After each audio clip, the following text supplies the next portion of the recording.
Boa noite. Boa noite. Vamos pegando as nossas águas, nos preparando para mais um Evangelho no Lar. Como fazemos todos os domingos, com algumas raras exceções. Então,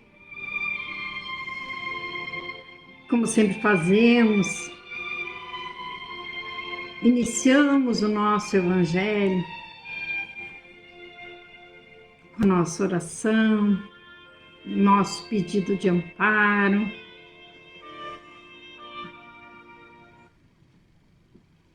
Parando a nossa música para que o YouTube não nos corte. Vamos elevar o nosso pensamento ao nosso Mestre Jesus e aos benfeitores amigos que sempre se fazem presente neste momento. Rogamos o amparo, a proteção, o medicamento invisível nas nossas águas, para quando dessas águas bebermos com fé, possamos sentir o alívio, ou se for do nosso merecimento, a cura para as nossas enfermidades do corpo, da alma. Amado Mestre Jesus, derrama sobre cada irmão que está conosco neste momento, aqueles que nos ouvirão, nos assistirão posteriormente. Derrama tuas bênçãos de amor e paz, de luz, dando força e coragem para prosseguir na caminhada terrena. Fortalece aquele que se encontra em depressão, em perturbação espiritual,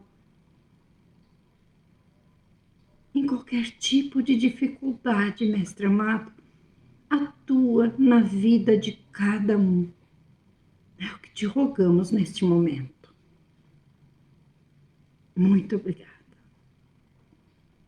E convidamos a Ti, aos nossos anjos de guarda, aos nossos mentores, que fiquem conosco, nos acompanhem mais este Evangelho no Lar.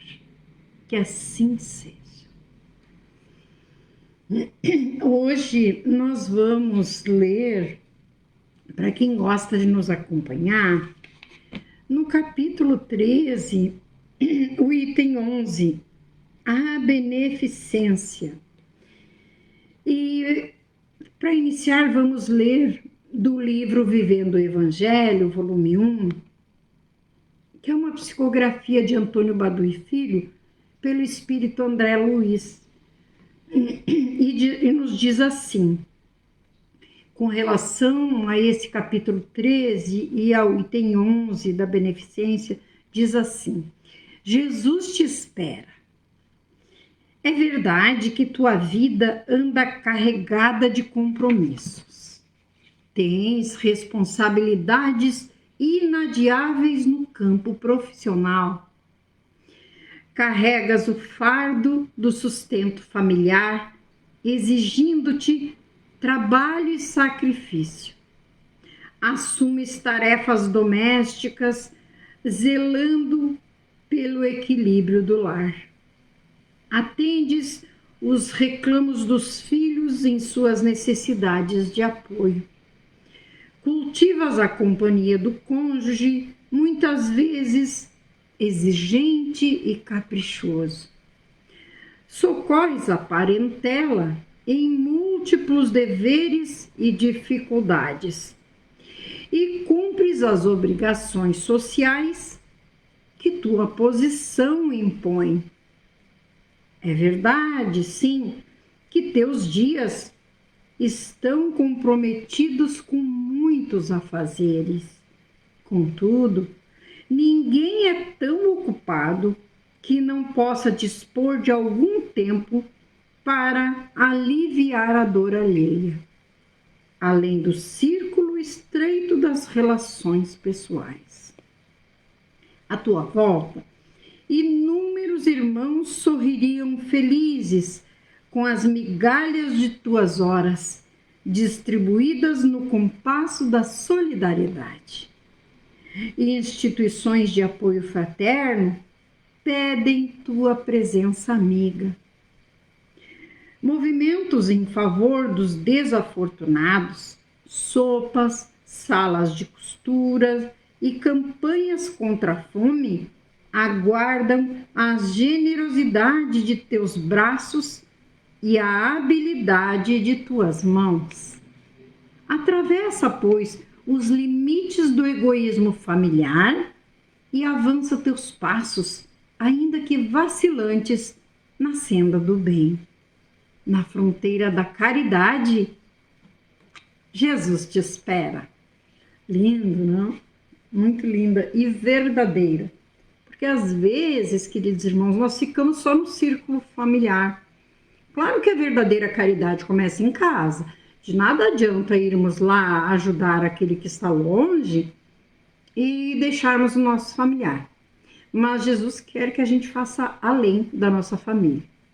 Porque fazer ali com os que a gente ama é fácil, né? Nós precisamos sair dessa fronteira. Por isso que diz que Jesus nos espera.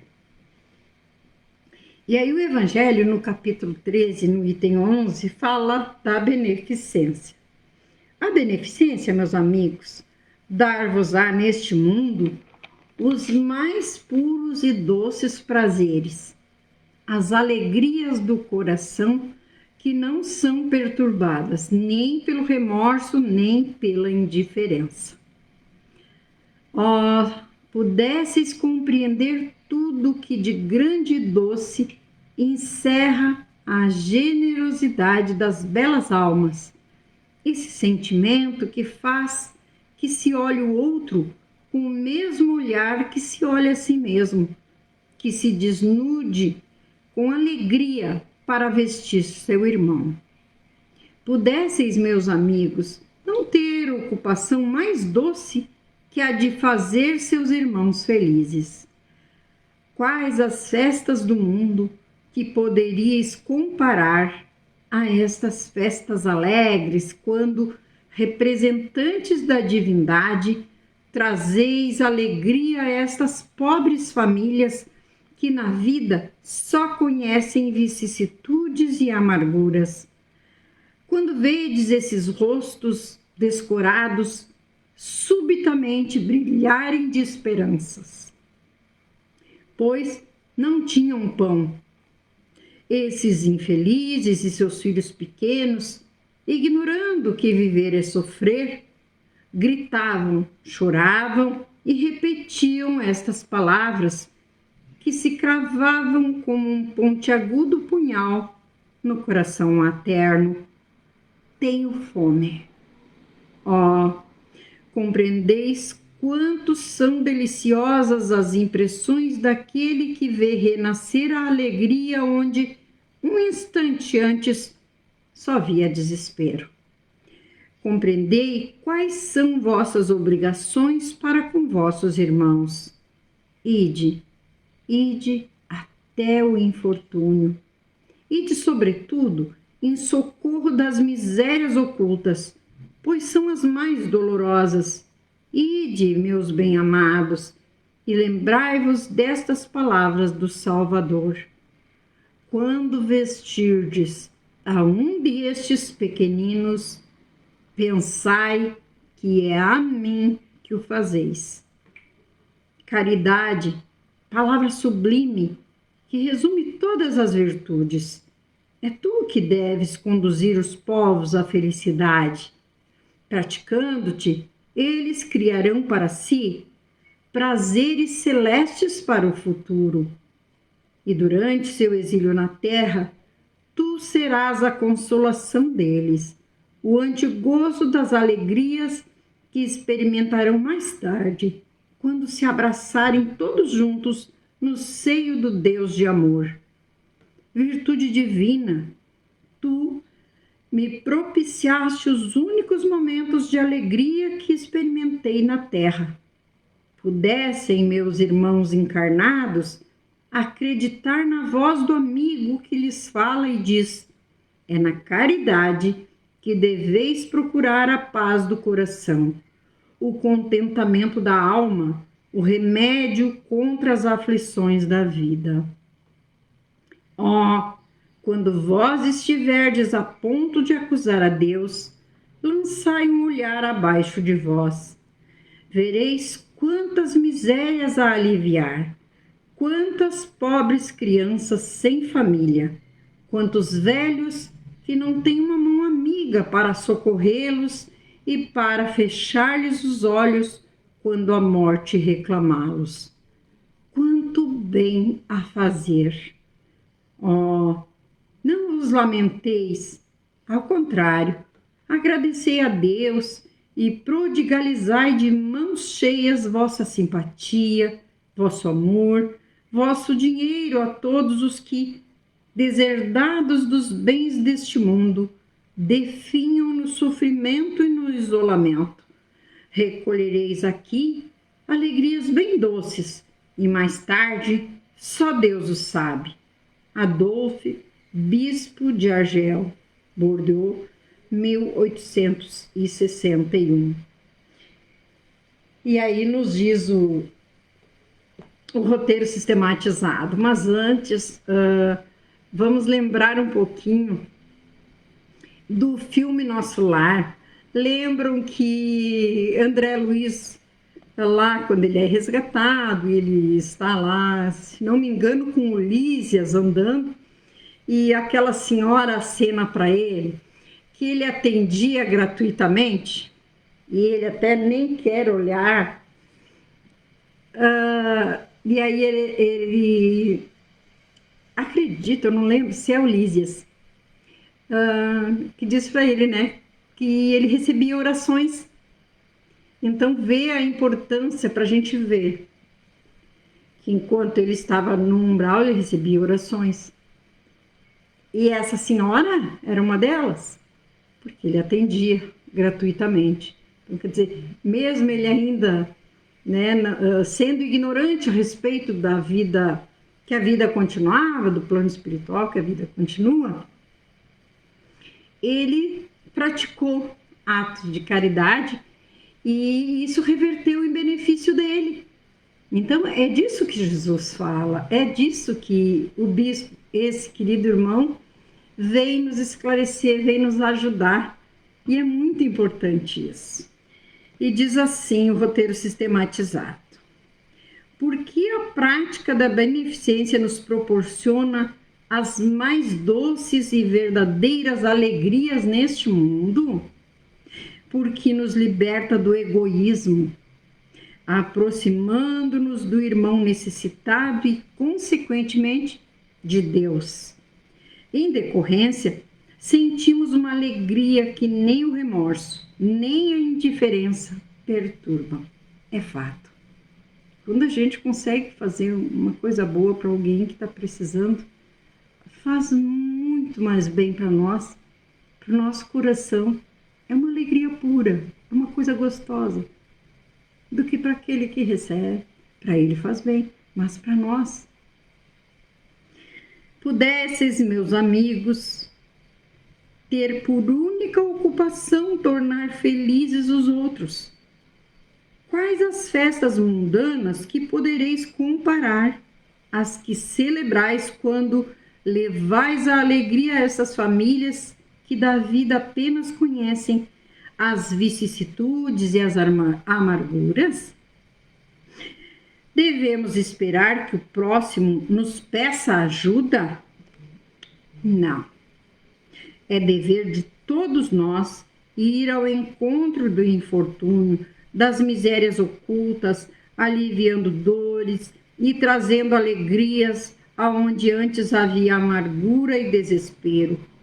Compreendei as obrigações que tendes para com os vossos irmãos. Ide ao encontro do infortúnio. Daí tem irmãos que dizem assim: mas eu não tenho nada para dar. E uma palavra de conforto, de esperança, um abraço, um sorriso, Nos diz o Evangelho que essa caridade é a mais difícil de ser praticada, porque ela tem que vir do coração. Mas aí tem aqueles irmãos, sempre temos, e nós mesmos fazemos parte de um grupo de voluntários e levamos na vila pão, leite, alimentos, roupas, calçados.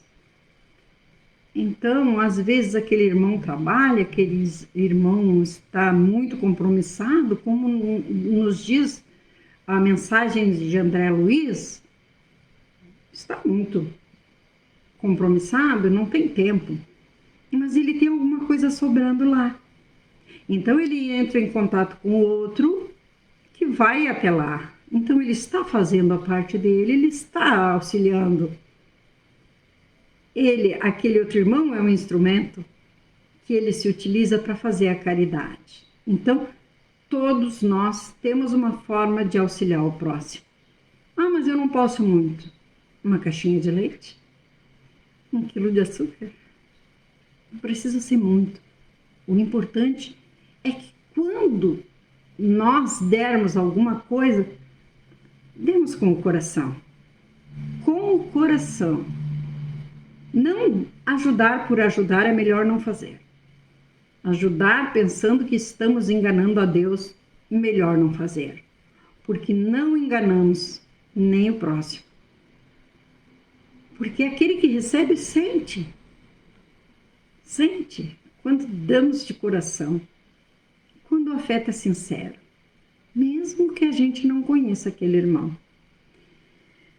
E por isso diz aqui, devemos esperar que o próximo nos peça ajuda? Não. É dever de todos nós ir ao encontro do infortúnio, das misérias ocultas, aliviando dores e trazendo alegria. Alegrias onde antes havia amargura e desespero. Compreendei as obrigações que tendes para com vossos irmãos. Ide ao encontro do infortúnio. Não precisa muito. É isso que a gente precisa compreender. Que a gente ouve tanto isso de, eu não tenho condições, às vezes eu não tenho nem para mim. Não é assim. Vamos parar e analisar, não é bem assim. Onde está expresso esse dever de aliviar as dores dos nossos irmãos? Onde, irmãos, está esse dever? Onde está expresso isso? Em todas as palavras e atos do Cristo, nos ensinando a amai-vos uns aos outros, e mais claramente neste preceito: quando vestirdes a um destes pequeninos, lembrai-vos de que a mim que o fazeis. O companheiro que se te afigura incorrigível pelos desgostos que te impõe é um enfermo da alma, a pedir-te doses reiteradas de compreensão e socorro, de modo a refazer-se. Qual a importância da caridade para os povos que habitam a terra? Essa virtude irá conduzi-los à felicidade, pois, praticando-a, acharão consolação para seus sofrimentos no presente e criarão para si infinitos gozos no futuro. Caridade, tu lhes será a consolação, o prelibar das alegrias de que fruirão mais tarde, quando se acharem reunidos no seio do Deus de amor. E onde devemos buscar a nossa paz? É na caridade que devemos buscar a paz do coração, o contentamento da alma, o remédio para as aflições da vida. Quando estiverdes a ponto de acusar a Deus, lançai um olhar para baixo de vós e vede quanto bem a fazer. Porque quando nós olhamos para baixo de nós, e é isso que nos diz o Evangelho, a gente vê quantos irmãos bem mais necessitados, aqueles que realmente são necessitados, miseráveis até mesmo. E aí nós ganhamos força, e muitas vezes para ajudá-los. Nós os ajudamos a se reerguerem, e isso nos faz um bem enorme. E de que modo podemos praticar a beneficência? De vários modos. Socorrendo crianças sem família ou idosos esquecidos e abandonados, visitando enfermos e solitários, concedendo nossa simpatia, amor e recursos materiais aos que deles necessitem. Colhereis nesse mundo bem doces alegrias e mais tarde, só Deus o sabe. E é importante aqui quando fala, né, idosos esquecidos e abandonados. Basta irmos nos asilos. Quanto encontramos de idosos abandonados pelas famílias. Largam lá e cada um no seu compromisso. Estamos aqui julgando ou condenando, mas cada um com sua vida atribulada e o idoso fica lá. Então, quando chegamos com uma história, perguntando se estão bem, os olhinhos já começam a brilhar. Muitas vezes, só precisamos emprestar nossos ouvidos. Isso é bem importante. Assim também nos orfanatos, não só nos asilos. E aqui nos diz assim: o companheiro que se te afigura incorrigível pelos desgostos que te impõe é um enfermo da alma a pedir-te doses reiteradas de compreensão e socorro, de modo a refazer-se. Aquele irmão que perturba o ambiente, aquele irmão que muitas vezes usa de maledicência.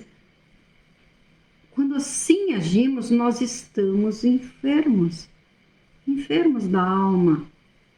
Ainda somos, porque o egoísmo e o orgulho ainda habitam em nós.